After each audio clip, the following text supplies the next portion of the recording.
Hello guys, welcome to Dr. Noliana lecture class.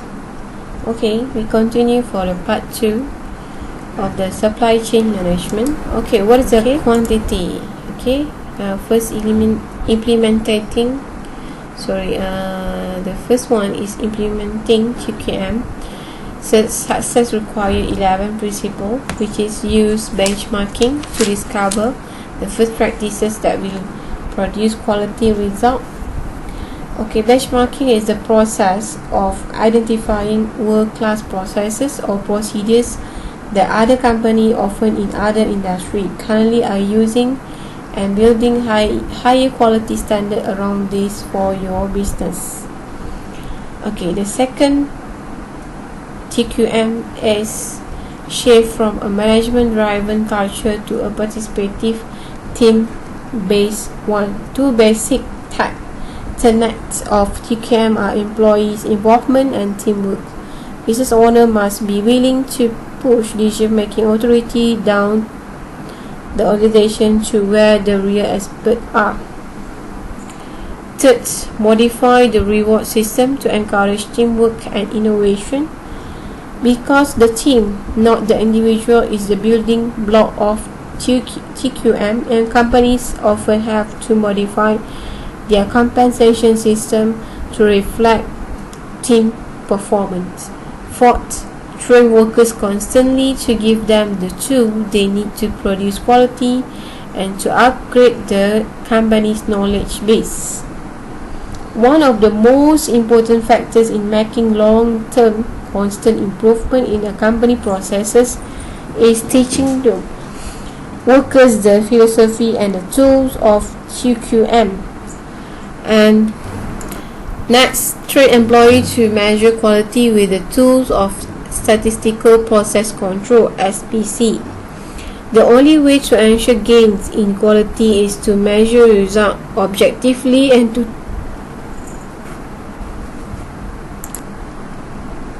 to trace the company's progress towards its quality objective. That require teaching employees how to use statistical process control techniques such as fishbone charts, Pareto charts, control charts, and measure of process capability. Next, use Pareto law to focus TQM efforts. One of the tough question managers face in companies embarking on TQM for the first time: where do we start? The best way to answer the fundamental question is to use Pareto law, also called the 80/20 rule, which states that 80% of a company's quality problem arise from just 20% of all causes. Then next, share information with everyone in organization. Asking employees to make decisions and to assume responsibility for creating quality necessitates that the owner share information with them. Then next, focus quality improvement on astonishing the customers. The heart of TQM is customer satisfaction. Okay. Don't rely on inspections to produce quality product and services. The traditional approach to achieving quality was to create a product or service and then to rely on an army of inspection to weed out all of the defect. Then next, number 10, avoid using TQM to place blame on those who make mistakes. In many firms, the only reason managers seek out mistakes is to find someone to blame for them. The result is a culture based on fear and the unwillingness of workers to take chances to innovate. And the last one, strive for continuous improvement in processes as well as in the product and services.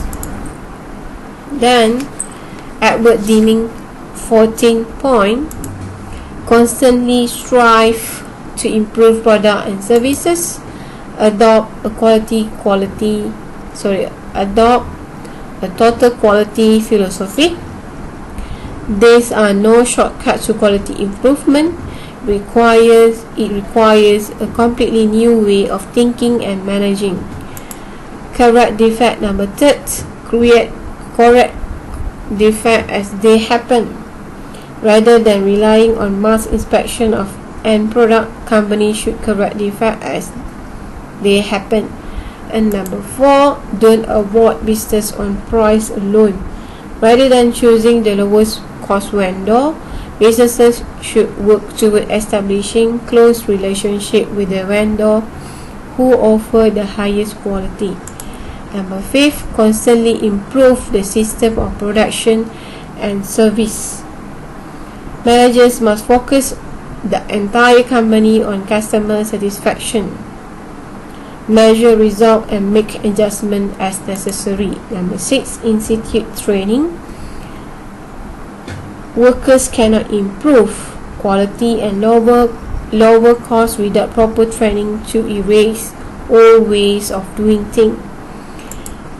Then number 7, institutes leadership. The supervisor's job is not to boss workers around, it is to lead. 8, drive out fear. People often are afraid to point out problem because they fear the things. Manager must encourage and reward employee suggestion. Number 9, break down barriers among staff area. Department within organization often erect needless barriers to protect their own turf. Number 10, eliminate superficial slogan and goals. This only offends employee because they imply that workers could do a better job if only they would try. Number 11, eliminate standard quotas. They emphasize quantity over quality. Not everyone can move at the same rate and still produce quality. Number 12, remove barriers to pride of workmanship.